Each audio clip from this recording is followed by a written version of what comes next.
Aby wymienić żarówkę z tyłu w Skodzie Scala, należy przy pomocy tego kluczyka, który wchodzi standardowo w zestaw narzędzi w Skodzie, które są, otworzyć tą klapkę zabezpieczającą, a następnie przy pomocy Torxa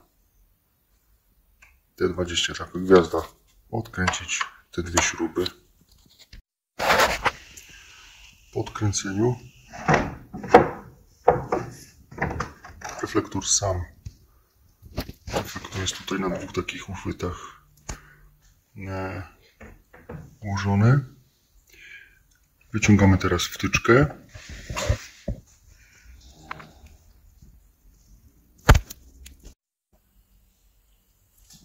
Po wyciągnięciu wtyczki, oczywiście całą lampę, reflektor najlepiej gdzieś dać w miejsce, tak żeby nie uszkodzić, gdzieś na miękkie. Tu pokażę Wam na przykład, jak wymienimy kierunkowskaz z tyłu. Przekręcamy go w lewo oczywiście i wyciągamy. Jest żarówka.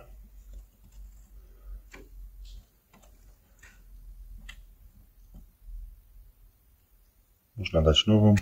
Mi się akurat nie spaliła. I wkładamy ponownie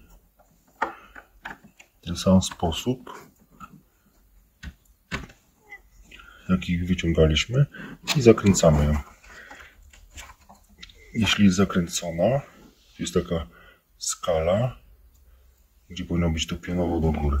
I ponownie bierzemy reflektor i montujemy go w takiej kolejności, jak żeśmy go rozmontowywali. Wtyczki nie da się inaczej nałożyć,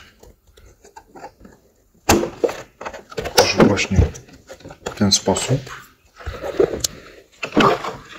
Teraz osadzamy tu i tu wypustki i skręcamy.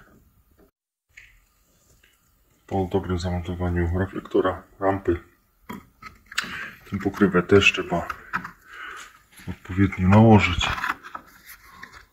żeby też na takie tu wypustki była na kliknięcie. Klik i zrobione. Teraz robimy test, czy działa. Oczywiście wszystko zostało sprawnie zrobione. Zapraszam do oglądania innych filmów.